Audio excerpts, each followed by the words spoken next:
The Ngozi Cadmus Show presents the bridge between faith, entrepreneurship, and leadership. My name is Ngozi Cadmus, and I'm a mental health and leadership expert. I represent the average woman and equip women of faith to walk in their divine calling, master their thoughts, and love themselves so that they can level up spiritually, mentally, and financially.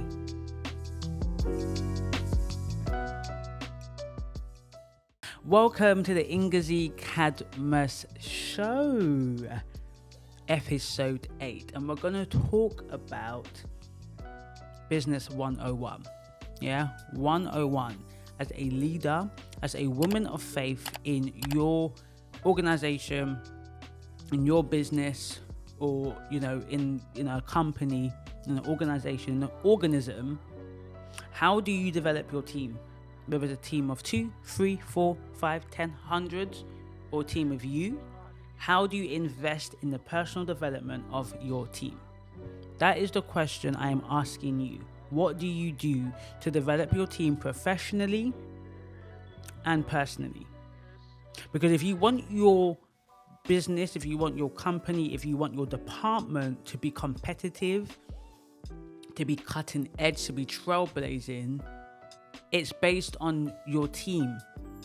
And you have to have a team that's working cohesively, that's working in line with your vision. Now, life impacts people. So one of the things we have to recognize is that we can't separate that. So if your team members are going through something and you are aware of that, I believe it's your responsibility and duty to provide support. Whether it's, some sessions for therapy or group coaching or counseling, I think that's absolutely essential because you can't separate their personal from their work. So if stuff are going on their personal and the demands are still the same, the pressures are still the same at work, and they're not letting up and they don't have any breathing space, eventually it's going to take a toll on them. It's going to affect the work. So as a employer, to me, it's a big responsibility to make sure that my employees are good. Now, I'm not responsible for their healing, they are, but I am responsible for creating a conducive and safe working culture where they know that they are valued, not just in the output that they create for the business, but they are valued for being themselves. They are the value. What they do is a natural outworking of who they are.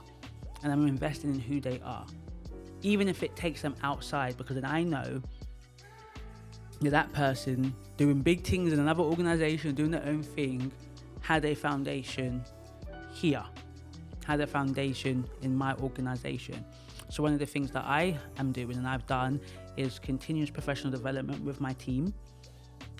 Also group mindset coaching, and also their therapy and offering that if they need that, if they want that.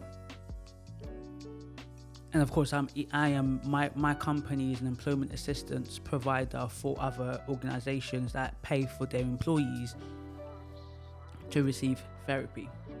So you might be sitting and thinking, oh, but I'm just myself. Then what do you do to invest in yourself? Yes, you might be working and doing all of that, but how are you investing in your development? What is your continuous professional development? If you're not able to invest in yourself, best believe you're not going to invest in your employees when you get one. You're not going to invest in them. So it's important. What is the culture you want your business to exude? So people say, I want to work there. I want to work with this company. We know too many businesses, and you might be even part of toxic working environments. How do you avoid that? You have to be intentional as a leader.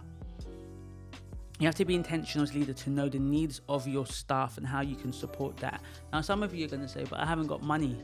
A lot of continuous professional development ain't that expensive. And if it really is something that you really can't afford, then there are 3 ways of providing support and team. It could just be sitting down with your team an hour a month, just checking in on them, maybe providing supervision.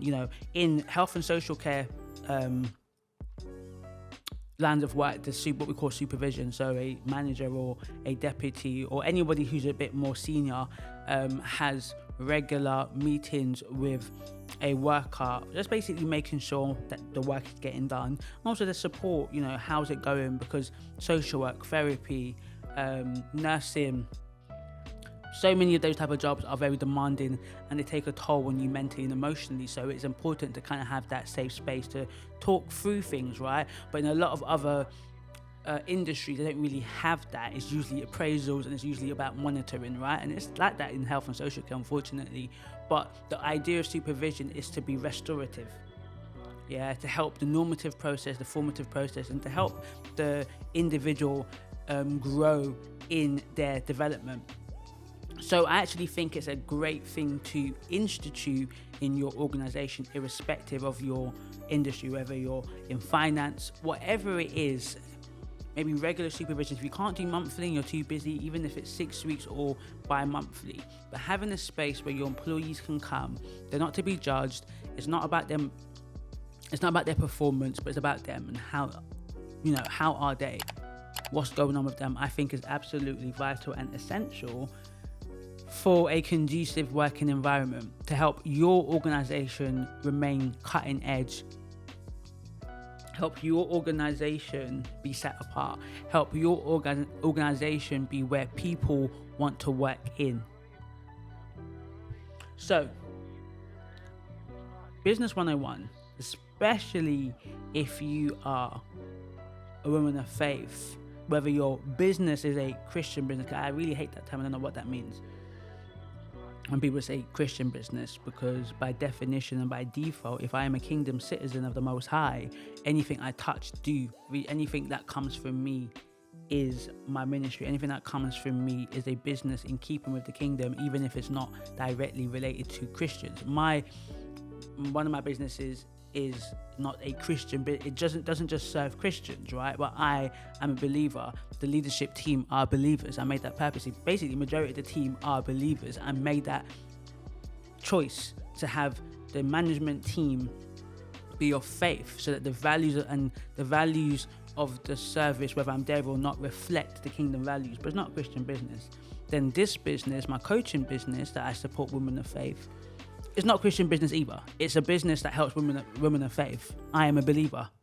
So anything that I do is an outworking of that. So I want to encourage you, because I know a lot of you guys might be thinking of a business. You might go, oh my God, it doesn't have to be Christian. I don't know what that means. Peter, wasn't Jesus a carpenter? Was he a Christian carpenter? I'm sure he did carpentry for all types of people. Paul was a tent maker. Was he a Christian tent maker? Like, when you think about that, what does that mean to be a Christian business? I think we got to get that out of right. Get that. There is no Christian business.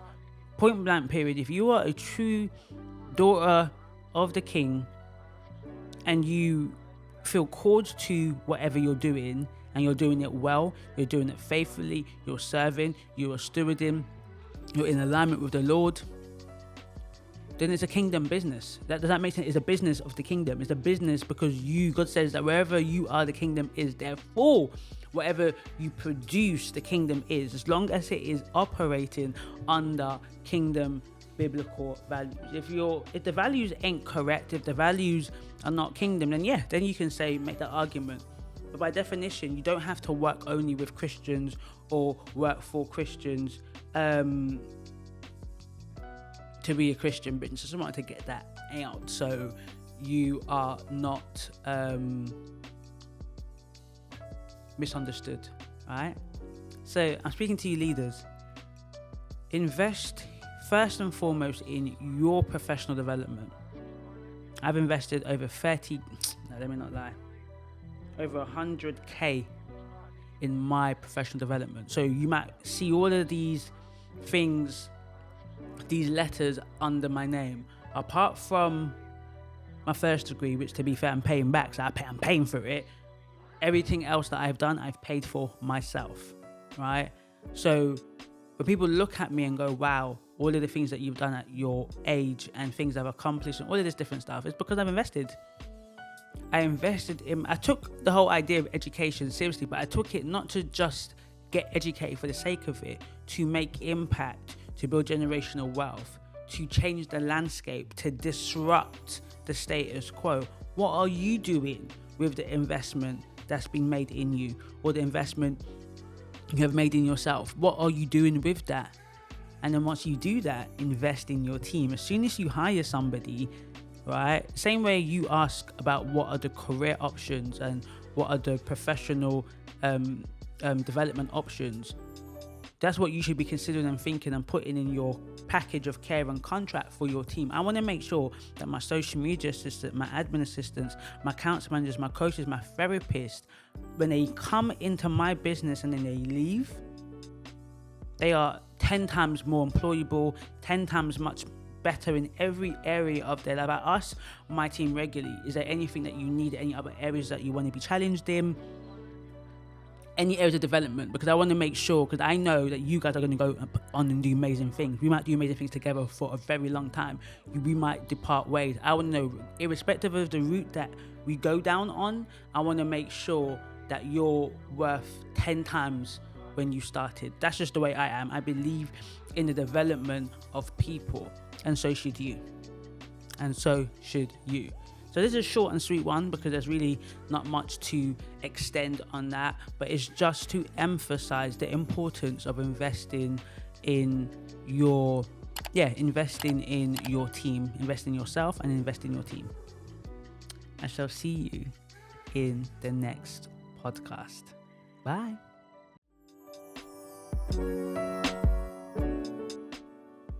Ooh, what an amazing show.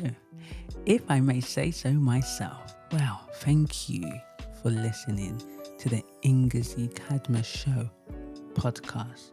So, for all of you women of faith and all of you women who are listening week after week and resonate with what I'm talking about, feel lost, feel uncertain, know they're called for something greater, but they're currently stuck in what is comfortable. They're stuck in the familiar.